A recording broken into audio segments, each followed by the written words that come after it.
It's actually kind of symbolic. Like, we had this conversation and then poof, and now we're moving on. We sure are. The myth about pit bulls. Are they this violent, horrible beast that is different from every other dog? Or are they, in fact, like any other dog? We're going to come back. We're going to talk about pit bulls and the two sides surrounding the pit bull controversy in not just in America alone, but around the world. This is an issue. And this seems to be the topic. This seems to be what is happening in terms of every few years. There's a new group that is targeted. Pit bulls happen to be the group within the dog breed. We're going to play Pitbull Blues by John Shipe, who we've played this before. It's a great song. And we're going to come back and we are going to discuss Pitbull myths on WEMFradio.com, Smokin' in the Girls' Room.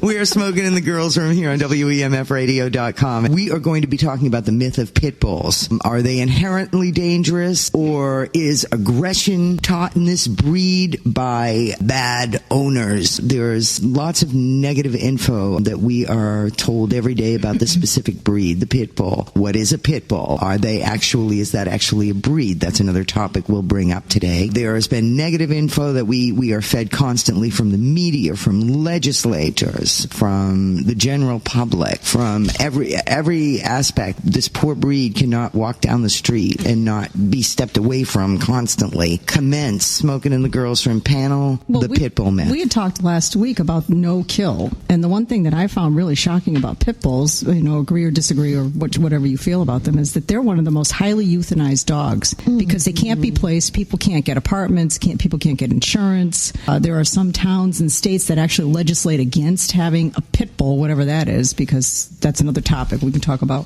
what is a pit bull. But I was really shocked about when they go into shelters, they almost are routinely euthanized. It's a huge number. It's between 2,000 and 3,000 a day. A day are put down. A day. So sad. And they are the sweetest dogs. I have a friend named Nancy, and she has the best pit bull I've ever seen. Kind, loving, licks you, sweet. And we talked about the breeds, and people don't know that it's actually a couple of breeds usually, and it's the American Pit Bull Terrier combined typically, not every time, but combined typically with the Staffordshire Terrier. So it's not, a pit bull isn't a specific breed of dog. Or any dog with a blocky head. The blocky head, I love that. Rottweiler. It goes further than that. As Meredith said, it's the American Pit Bull Terrier, it's the American Staffordshire Terrier. It's also Bull Terriers, American Bulldog, Bull Mastiff, Boxer, Dogo Argentino, Old English Bulldogs. All of these breeds fall into that category and are often euthanized because they're considered the, quote, pit bull, whatever that is. It's like the blocky head. So they were saying especially when police are called about them, they don't know that it's a pit bull or not a pit bull. They look at the blocky head and determine it that way. They have no idea what it really is. So you all remember the Little Rascals, right? Yeah. That was a pit bull, wasn't it? Yes, he was. Yeah, he was. And I also know that in Victorian age England, those dogs were kind of babysitters. There might be an adult in the house, but they would leave these dogs next to the baby carriage or with the toddler in the park. They were protective, but they weren't beasts. The nanny dog. The nanny dog, exactly. Right. I have one that's a mix of Labrador Retriever and Pit Bull. I thought that Meredith would sing the praises of my dog, but she did not. But she was talking about Nancy. I see Nancy's dog more, that's all. He is a nanny dog. He's a male, and when I got him, he was a rescue dog who came from Tennessee. He had been abandoned. He was starving, and I'll tell you, there's not a sweeter dog to be had, and he is a nanny dog. My kids were young. He sleeps with my kids. I can take food out of his mouth. I can take bones out of his mouth. He prances around like he's king of the household. He proved to me that pit bulls really, really have a bad reputation they don't deserve. Well, some of the myths I was amazed by. I actually talked to a friend about this topic who is a dog person, and she said, well, they snap sometimes. All of a sudden you'll have a great pit bull and they'll be going along fine, and then one day they just snap and they get vicious. I'm like, that's absolutely ridiculous. They said that about Dobermans and Shepherds. Any breed. Dobermans and Shepherds. Yeah. They said the same thing. Yeah, all of a sudden they just snap for some reason. They're crazy. And the other thing was they lock their jaws. Mm-hmm. They clamp on and they lock. That's a myth of any dog. No a dog can't do it. They can't do it. They can't. I think the reason that when pit bulls do bite, or any large dog bites, because they have sharp teeth and strong jaws, they're going to do a lot of damage. People assume that other breeds aren't quote unquote dangerous, but I've heard of plenty of Labrador retrievers. What about Chihuahuas? Poodles are assholes. All right. Hey. No, I'm just kidding. No, actually, I'm just trying to be controversial. No, I did run.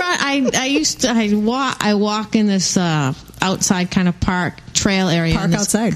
Interesting. It's an outside park. Wow. Who knew? And there are signs everywhere to leash your dog. And it was either last summer or the summer before. There was this woman who always used to walk, and she had a Doberman and a poodle, a big poodle. Standard poodle. Standard, yeah. Big asshole poodle. No, it was a big poodle, and she didn't leash them, and she didn't walk with them.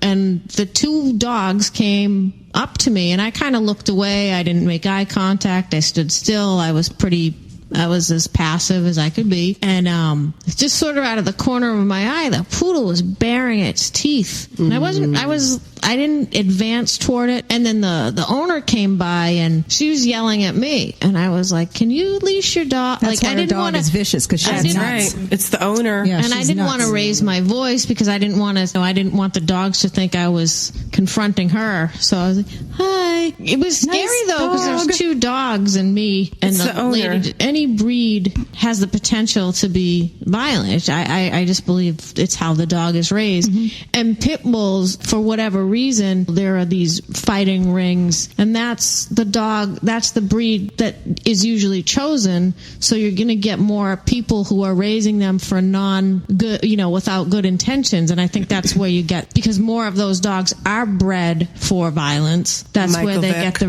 reputation. Michael. All right, I've got the history. But the 22 dogs that they took from Michael Vick were rescued by an organization that rehabilitated the dogs and placed every single one of them mostly into families, including with small children. So even though they were bred and raised to be attack dogs and fighting dogs, they were rehabilitated. Yeah, and my question was, have they rehabilitated Michael Vick? But different topic. I mean, no, that's exactly the point. I mean, it's another example of people not really being willing to take responsibility for their actions. They create these, they get these dogs and they create them to be killers and really, really vicious. And it's not the dog's fault. And I don't understand why human beings can't discern the difference between cause and effect, for one thing. It just kind of blows my mind. And the insurance industry, too, also discriminates against pit bulls. Yeah. You can't get insurance for your home. You can't rent property. Yeah. Mm-hmm. Well, I did some research. Ladies, that I had to do my research on the breed. Really? So I wanted to know how they came to be fighting dogs, or known as fighting dogs. Pit bulls,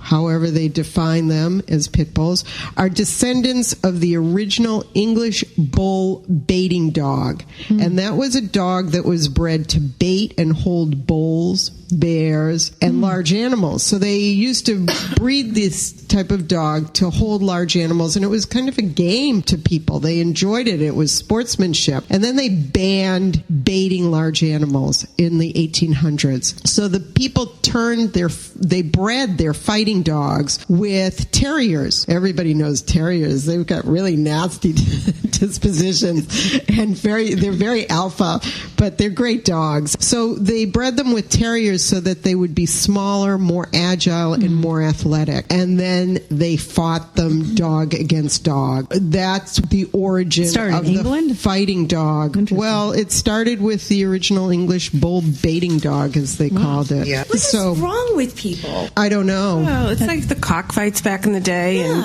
I think you get a couple of very high-profile cases with these pit bulls, and then it becomes, the pit bulls are all terrible. People generalize quickly, and I think that's what happened with the pit bulls. I think the problem is with the people. They sensationalize these stories, They really want to see two animals fight. Then let's put Michael Vick in with another pit bull owner and let them go at it. I feel like he was a big piece of this pit bull discrimination now. Yeah, it was Michael Vick. Well, 617-500-7100. Anybody had any experience with pit bulls? Anybody own a pit bull? Anybody had been bit by a pit bull? Where's my friend Nancy calling in? She is the best one. No, the second best. I mean, I don't know. A friend of mine, I don't know if they still do, but her family has bred pit bulls for years. Actually, her grandfather bred the original Petey from Little Rascals. Oh. And when I would go over her house, they had 2 or 3 pit bulls, and one of them was this cutest little thing. I think her name was Daisy, and she was just like a little love. You That's what couldn't they're saying imagine about her, the breed. like, they're very, very sensitive. They're very friendly. And they're very smart. cuddly. They're very smart dogs. Spuds also. McKenzie was a pit bull. Right? Spuds yes. He was drunk, so he was pretty mellow. We have a caller. We have a caller on the line. And a caller, are you there? Hello. Who's calling? And where are you calling from today? My name is Mark. I'm calling from Lawrence. Hi, Mark. How are you? Lawrence is in the house today. Lawrence is a popular city to get calls from. And Well, I mean, I listen every week. I called in a few weeks ago, so I enjoy the show. thanks, Mark. Are you calling about the pit bulls today? I am. Tell us what you're calling about. What's your story? Well, what I wanted to just mention a story. A good friend of mine's wife was out walking a dog. She saw a pit bull on her street. The pit bull did not aggressively go towards her, but she tried to pull her smaller dog away. The pit bull must have thought she was going towards the pit bull's owner, so she was bitten on her hand. When she went to court, the judge had awarded this woman triple damages, not because of the damage, but the fact that it was a pit bull, the judge deemed this animal very, very dangerous. Wow. And it just seemed interesting to me that I never thought pit bulls were aggressive dogs, just the way I don't think the Dobermans would be. I think it has to do with their owners if they don't train the dogs properly. And I think any animal can bite or attack if it feels threatened. I don't think that they should be labeling pit bulls the way they do. Mark, when did this happen? Because I know, when was it last November, the Governor Deval Patrick, signed into law an anti-discrimination bill. And a judge's duty is to uphold the laws in whatever state or town or city they're sitting in. Maybe the dog this bit probably before. happened about 10 months ago. Had the dog bitten somebody else, though? Had the dog been aggressive? The dog had never bitten anyone. So basically, this is punitive. It is punitive. Yeah. The judge was so ready to throw the book, if you will, the owner, because it was a pit bull. The judge had a bias against pit bulls. Yeah. what can be done about that? And if you think about it, if the dog was that vicious, could have done a lot worse damage. If Just a the bite. dog is instinctively protecting its owner, that's actually restraint. No, small bite. There were 2 stitches. This is a family neighborhood. There had never been an issue. This is a female pit bull that's about 5 or 6 years old, and I just found it very interesting. I mean, my friend was thrilled because they took a vacation with the money. Oh, good They Lord. got triple damages because Did they put the dog it was down? a pit bull. They put the dog did not down? Put the dog They down. didn't? No, Okay. they didn't. Good. Thank God for that. Thank God is right. Because a lot of times they do. I mean, it's like a judge saying, well, based on somebody's color or their religion or their sexual orientation, it's basically the same thing. For a judge to deem a dog dangerous based on its breed, just especially And triple damages. Treble damages there, especially in a situation where it's breed discrimination is outlawed in this state. That's why I'm interested to know the timeline. But there it was is about breed. 10 or 11 months ago, Carmelita, and also I will tell you that the 2 stitches on her hand, the judge awarded her close to $10,000 for this. Oh, man. Oh, my God. Well, she probably had some pain and suffering. Part of the damages were probably pain and suffering. Not so much that she couldn't go on a vacation. No. Exactly. They went on a It vacation. is traumatic to get bit. It by is. a It's dog. painful. I've been bit. I've been I was bit bitten. by a German Shepherd and a mini Doberman. Never a pit bull. Or a poodle. I was bitten. I was bitten by my I love own. poodles. Anyone out there who thinks I don't like them? Ladies, I do have a question. I wanted to pose the question to each one of you, though, or at least a few of you. What do you think in regards to that, do you feel that it's more it is on the owners to train their animals properly, or do you really feel that depending on the breed that they could be much more dangerous? Because I know poodles that are vicious. Owners. It's definitely owners. Yeah. Owners. It's always the owner. Dogs, one thing that folks overlook, dogs and cats are animals. They don't express themselves with words in the way humans do. They express themselves through barking or growling, or if somebody does not take the warning, biting.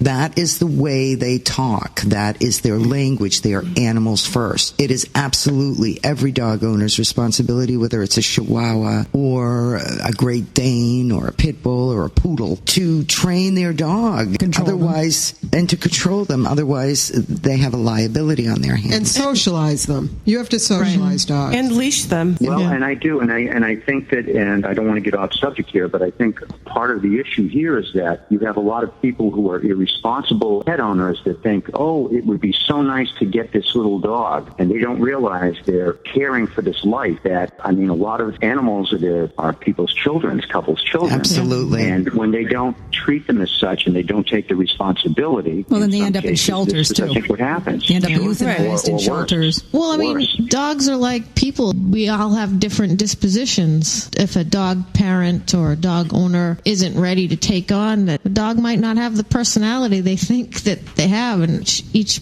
dog has to be treated. You can make any dog vicious, though. Right. Even a Chihuahua, you can make vicious. You can make any dog vicious. And the shelters are filled with unwanted dogs and pit bulls because people get a dog and they don't realize the responsibility and training that goes into dog ownership, and it's heartbreaking. I think there should be aptitude tests for potential dog owners. Agreed. I also think that there should be some kind of laws in place to prevent backyard breeders from breeding.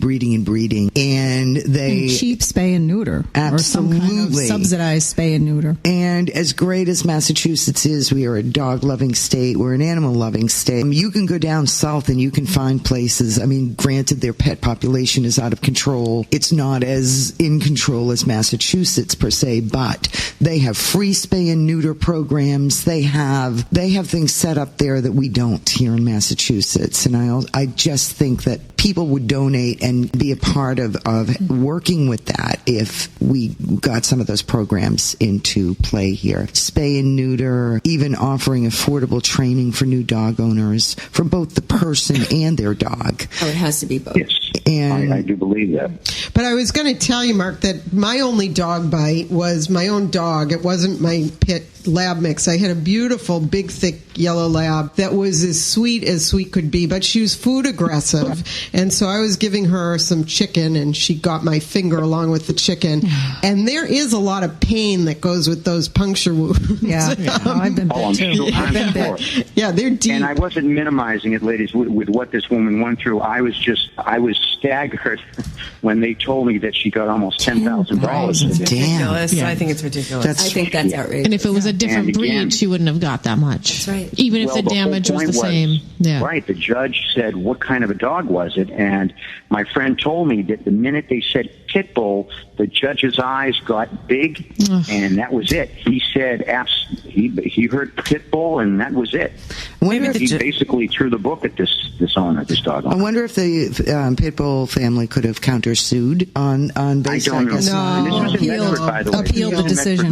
Wow. Could have appealed. Maybe the judge had been bitten. Pit bulls get a bad rap. Basically, it comes down to one thing, and I think Cindy said this to me quite some time ago, and I always remembered these words. We have got to protect our pets from themselves. That is our job as a pet owner.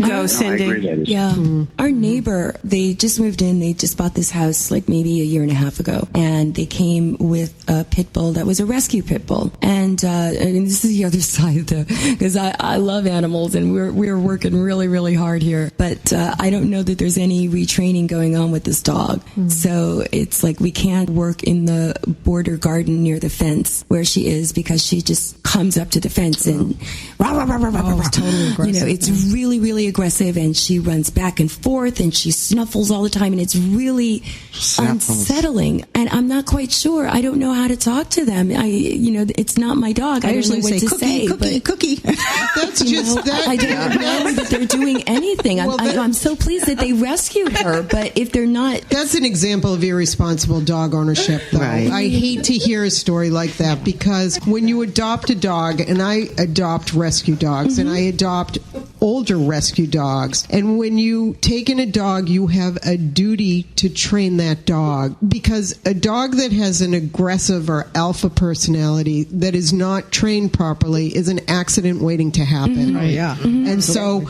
And I agree. Absolutely. You hit the nail on the head. Absolutely. They need to take responsibility and take it seriously. Yeah. I mean, and we've tried to make friends with her. You know, she's a beautiful dog. We've tried to make friends with her, but it's just... She's got her territory, though. just She's not on that working. side of the fence, and that's her territory. I mean, if we're having a conversation with somebody on the porch, she goes off. Well, some breeds are more alpha. Pit bulls are an alpha They are an breed. alpha. Folks that are experienced pit bull owners will always say, you have to be an alpha personality to have an alpha dog. You have to be the person in charge that enforces that. You have to understand that alpha and who plays that role. So there should be better screening and more requirements before these dogs are adopted That's out. why they end up being put in shelters. People get them and don't realize that. It's the road to hell paved with great intentions, but not or they everybody- bite someone, or worse, they bite someone, and it becomes a front page article that this Or maul somebody, as it said. They mauled somebody. Yes. It is frightening to live next to an aggressive dog, whether it's a pit bull or a shepherd or a lab or a retriever. Any type of dog that's aggressive is frightening. Yeah,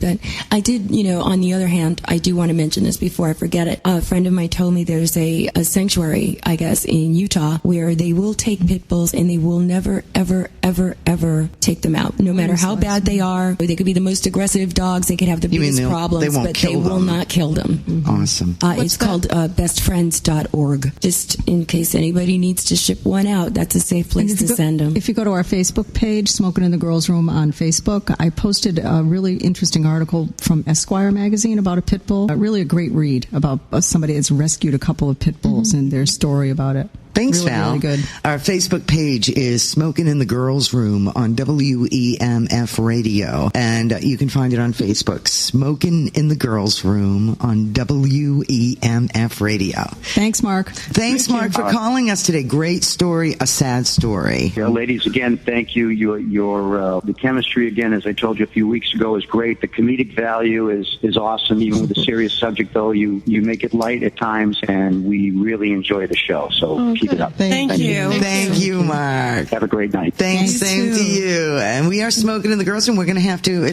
can you believe it? No. These were great topics tonight, especially we could go on with the dogs. I mean, the stories. We're going to have to end our segment of Smoking in the Girls Room right now on WEMF.com. And we're here, actually, every Saturday from 7 p.m. on WEMF.com. Program that into your computer and into your phone and into your car. Your calendar. And don't we have a podcast so people can catch up on our prior shows that they may have missed? We, in fact, do. And those are on we posted some of them on Smoking in the Girls Room. There's a YouTube page for Smoking in the Girls Room. Yeah, Val and I started a YouTube page. We're still developing it. You have your Twitter feed. We're still building it like a house. Yeah. And we still have our... One board at a time. Exactly.